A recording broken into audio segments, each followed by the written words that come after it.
Saya tidak bisa lagi mengatakan bahwa teknologi Jerman adalah yang terbaik di dunia. Satu kalimat ini mengguncang Kementerian Pertahanan Berlin. Laporan darurat dari insinyur terbaik Pusat Antariksa Jerman memaksa seluruh pemerintah federal berkumpul darurat. Dan dimulailah pengakuan mengejutkan dari seorang pria yang selama 55 tahun mempercayai supremasi teknologi Jerman. Saya Klaus Richter, insinyur sistem senior Pusat Antariksa Jerman. Dan hari ini, seluruh keyakinan saya runtuh total di kedalaman bawah tanah Jakarta. Saya menganggap perjalanan dinas ke Indonesia ini sebagai penjualan terakhir. Sebagai insinyur berpengalaman 30 tahun, dan sebagai perancang sistem kendali terpadu, otomatis berbasis AI Odin 2. Melihat para peneliti BRIN yang menjemput di bandara, saya berpikir dalam hati. Benar-benar seperti negara berkembang, tidak ada sistem yang teratur. Mereka datang dari departemen berbeda dan memberikan penjelasan yang berbeda-beda. Bagi saya, itu simbol ketidakefisienan. Dr. Richter, Anda akan terkejut melihat sistem Nusantara Link kami. Peneliti muda itu menjelaskan. Tapi saya tidak mendengarkan. Di kepala saya, perhitungan sudah selesai. Satu unit Odin 2 Jerman bisa menggantikan 10 sistem lama mereka. Setelah kehilangan satelit senilai 1 miliar euro dalam proyek European Space Agency 15 tahun lalu karena kesalahan manusia partner, saya yakin sistem sempurna adalah yang meminimalkan campur tangan manusia. Dalam perjalanan menuju Jakarta sambil melihat keluar jendela saya bergumam, datang untuk membereskan kekacauan ini. Saat turun ke pusat kendali terpadu BRIN di bawah tanah, pemandangan berbeda dari bayangan saya terbentang. Bukan fasilitas tertinggal yang saya bayangkan, ratusan monitor di dinding penuh bertukar data real-time. Tapi yang lebih mengejutkan adalah tingkah laku orang-orangnya. Pak dokter sebentar, ada sinyal dari Bandung. Tolong konfirmasi data Observatorium Lombok. Posisi kapal nelayan di sekitar Surabaya sudah terpetakan. Masing-masing berkomunikasi dengan daerah berbeda, sensor berbeda.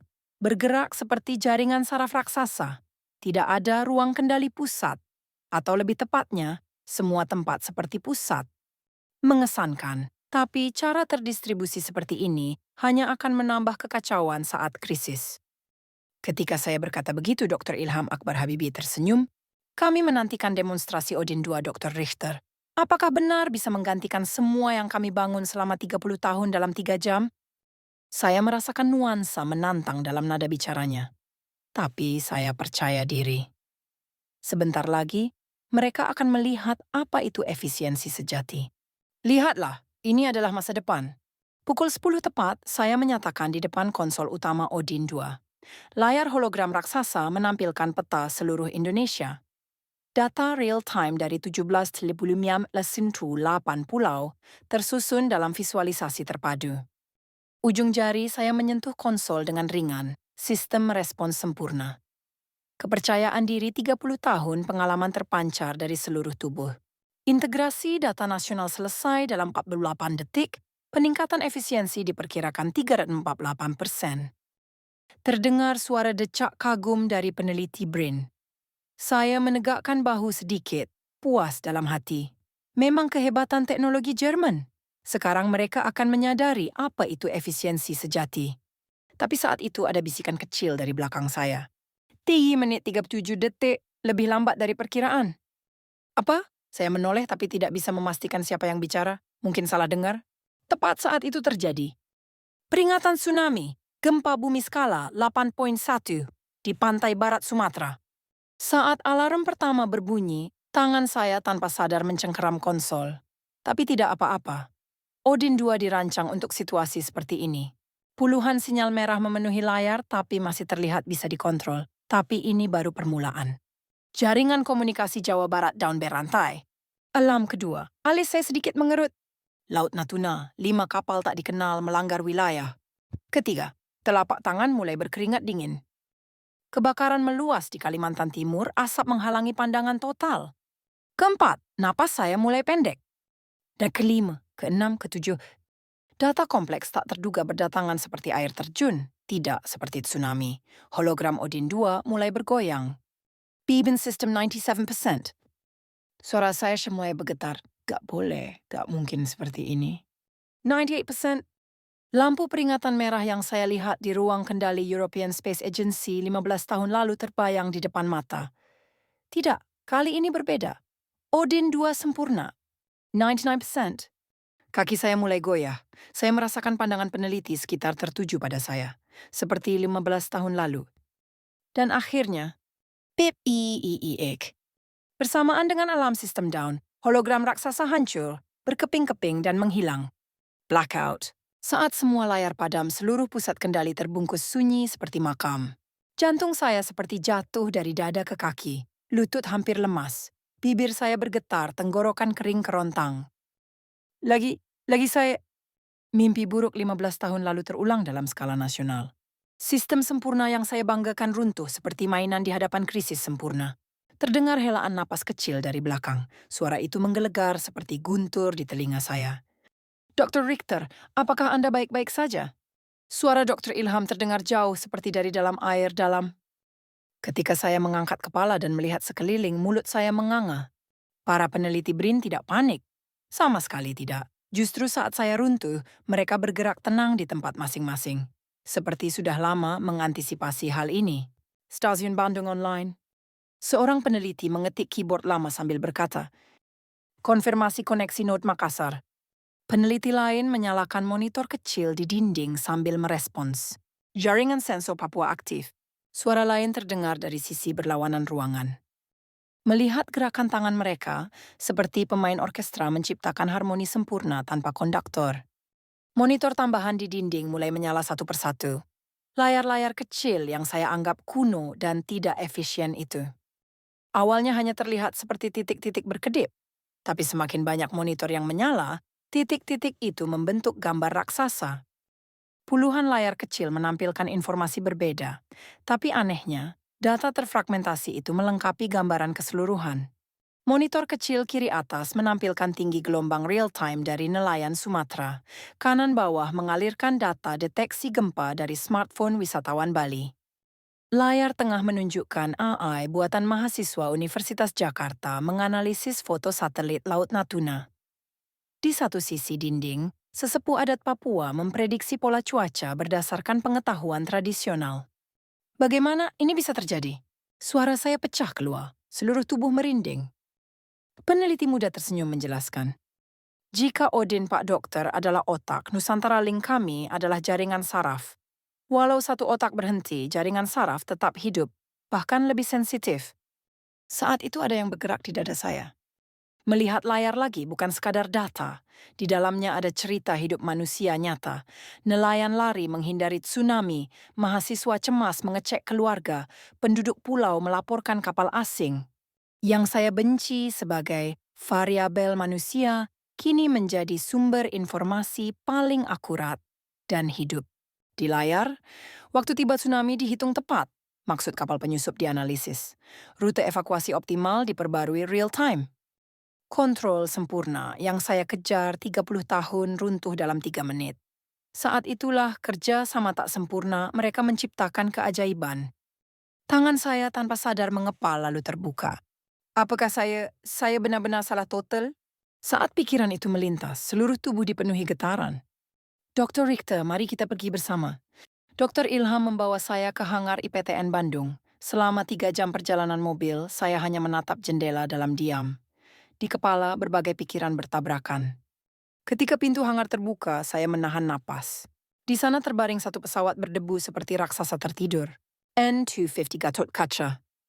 Dr. Ilham mengusap sayap pesawat itu. Sentuhannya sangat hati-hati, seperti mengelus bahu sahabat lama. Mimpi Presiden Habibie, Indonesia ingin memiliki teknologi penerbangan mandiri. Saat itu saya sadar, betapa lama negara ini bermimpi teknologi mandiri, dan betapa banyak frustasi yang dialami. Filosofi apa yang mendasari Odin Pak Dokter? Pertanyaan mendadak Dr. Ilham membuat saya bingung. Kontrol, sempurna. Satu jenius mengendalikan semua variabel. Lalu jika jenius itu tumbang, suaranya bukan menyalahkan tapi benar-benar ingin tahu. Saya tidak bisa menjawab. Kegagalan European Space Agency 15 tahun lalu adalah buktinya.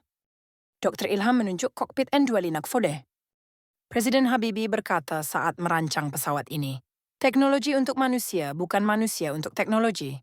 Dia memberikan tablet menampilkan kode sumber Nusantara Link. Lihat, semua kode terbuka. Mata saya membesar, membuka teknologi inti begini. Tidak ada yang disembunyikan. Kekuatan kami bukan monopoli teknologi, tapi transparansi kerjasama. Saat itu tenggorokan saya memanas, ujung jari bergetar halus. Mempelajari kode, saya temukan mereka tidak melihat kesalahan manusia sebagai musuh sistem, tapi sebagai bahan pembelajaran. Jika Odin 2 mengejar kesempurnaan dengan eliminasi error, Nusantara Link tumbuh dengan menerima error. Kami memilih jalan agar 17.000 pulau, nelayan biasa, mahasiswa, peneliti semua menjadi jenius kecil. Mendengar Dr. Ilham, saya menyentuh sayap N200 Michilu yang berkarat. Di bawah logam dingin masih terasa mimpi hangat yang bergerak. Kami tidak takut gagal. Yang kami takutkan adalah tidak belajar dari kegagalan. Kata itu menembus dada saya. Saya sadar betapa sistem sempurna yang saya kejar adalah jalan sepi, dan betapa rapuhnya. Air mata hampir keluar. Pertama kali dalam 55 tahun hidup, saya pikir seluruh filosofi teknologi saya mungkin salah. Suara saya bergetar. Saya tidak percaya manusia. Sejak kegagalan 15 tahun lalu terus. Makanya Pak Dokter ingin sistem lebih sempurna. Dr. Ilham mengangguk paham. Tapi Pak Dokter, jika kesalahan ciptaan manusia diselesaikan dengan sistem tanpa manusia, bukankah itu sama dengan menyerah pada manusia? Saat itu sesuatu runtuh dalam diri saya. Tembok keyakinan 30 tahun hancur berkeping-keping. Malam itu, kembali ke pusat kendali, saya menyendiri. Dengan akses yang Dr. Ilham berikan, saya mengakses log 24 jam Nusantara Link. Seperti detektif, saya mulai menggali data. Yang pertama saya cek adalah waktu operasi. Tidak mungkin. Decakan kagum keluar spontan dari mulut saya. Dalam 3 tahun terakhir, Indonesia mengalami 47 bencana alam. Nusantara Link tidak pernah sekalipun lumpuh total. Ada kerusakan parsial, tapi node lain selalu menggantikan. Jari saya bergetar di atas keyboard. Yang kedua saya cek adalah akurasi data. Membuka spreadsheet Excel, saya hampir terdorong ke belakang kursi. Bagaimana angka seperti ini mungkin? Saat sistem terpusat bangga dengan akurasi 96%, sistem terdistribusi mereka mencatat 96,7%. Selama 3 tahun berturut-turut. Tapi yang paling mengejutkan ada lagi. Yang ketiga, data waktu respons. Melihat angka itu, bulu kuduk saya berdiri. Dalam situasi bencana kompleks, Odin 2 rata-rata butuh 4 menit 23 detik. Nusantara Link hanya 1 menit 47 detik. Hampir setengahnya. Bagaimana angka seperti ini bisa muncul? Saat saya berbicara sendiri, peneliti muda yang piket malam mendekat. Pak Dokter, masih di sini? Data ini tidak dimanipulasi, kan? Suara saya campur putus asa dan kagum. Peneliti tersenyum menjawab, 1000 mata melihat lebih banyak dari 1 mata, terutama dalam situasi tak terduga. Dia menunjuk monitor saya sambil menjelaskan. Yang Pak Dokter lihat adalah angka, tapi di balik angka itu ada pengalaman manusia hidup. Nenek bilang lutut sakit berarti hujan. Pak nelayan bilang warna ombak aneh berarti gempa. Tangan saya tanpa sadar mencengkeram mouse. Kalian menggabungkan sains dan pengalaman. Benar, sensor memberi angka tapi manusia memberi makna. Keduanya perlu. Saat itu saya sadar, yang saya benci sebagai variabel manusia ternyata daya dorong evolusi sistem. Pukul 4 pagi, sendirian di pusat kendali, saya bandingkan kedua sistem. Menatap layar, satu pikiran muncul. Odin 2 sempurna tapi mati. Nusantara Link tak sempurna tapi hidup bernapas. Air mata panas mengalir dari mata. Pertama kali dalam 55 tahun hidup, air mata bukan karena harga diri, tapi karena terharu. Dan dari mulut saya terucap spontan. Masa depan bukan kontrol sempurna, tapi kerja sama fleksibel. Tepat saat itu smartphone saya berdering pesan dari Berlin. Klaus, kapan bisa terima laporan hasil penjualan Odin 2? Kepala divisi. Saya menatap ponsel sambil menarik napas dalam. Sekarang saya tahu laporan apa yang harus saya tulis. Dalam pesawat kembali ke Berlin, saya membuka laptop mulai menulis laporan.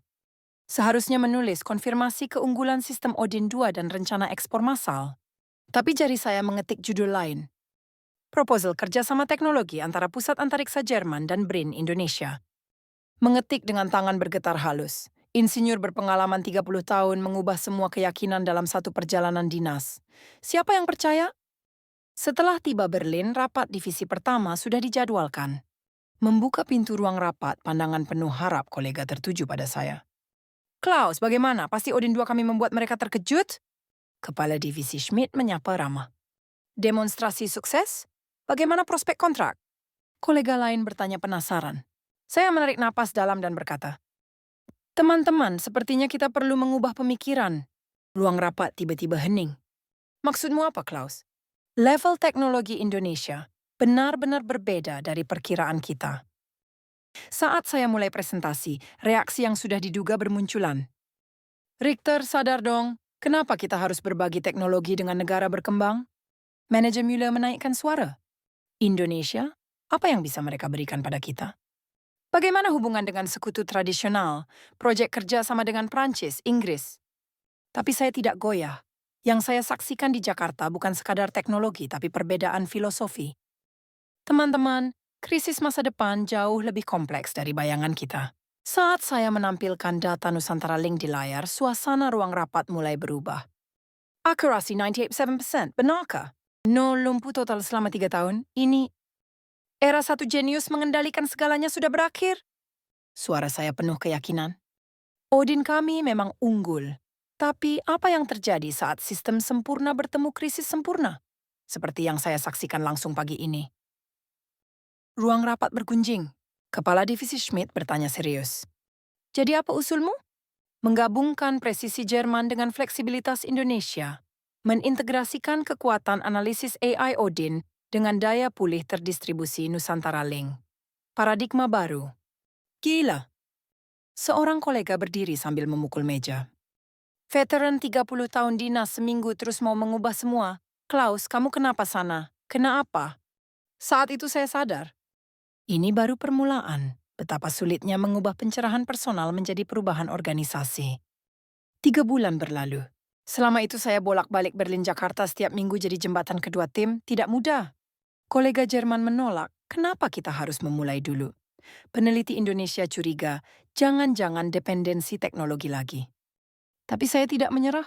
Ketika mendengar proposal saya disetujui pemerintah federal Jerman, saya menangis sendirian di kantor, air mata bahagia. Proyek pengembangan bersama Sistem Manajemen Krisis Terpadu Jerman-Indonesia. Proyek bersejarah menggabungkan kekuatan analisis AI Odin dengan daya pulih terdistribusi Nusantara Link. Saat video conference pertama, saya bisa bertemu Dr. Ilham lagi. Dr. Richter, Anda benar-benar berhasil. Dia tersenyum dari layar. Tapi sekarang yang sulit dimulai, menyatukan dua filosofi. Benar, benar-benar sulit. Tim Jerman ingin merencanakan dan mengontrol semua sebelumnya. Tim Indonesia ingin merespons fleksibel sesuai situasi. Beberapa minggu pertama hampir setiap hari ada konflik. Cara berantakan begini kapan selesainya? Terlalu kaku, situasi nyata tidak sesuai rencana. Tapi seiring waktu, mulai mengakui kelebihan masing-masing. Analisis data presisi Jerman mendukung penilaian intuitif Indonesia. Respons fleksibel Indonesia melengkapi perfeksionisme Jerman.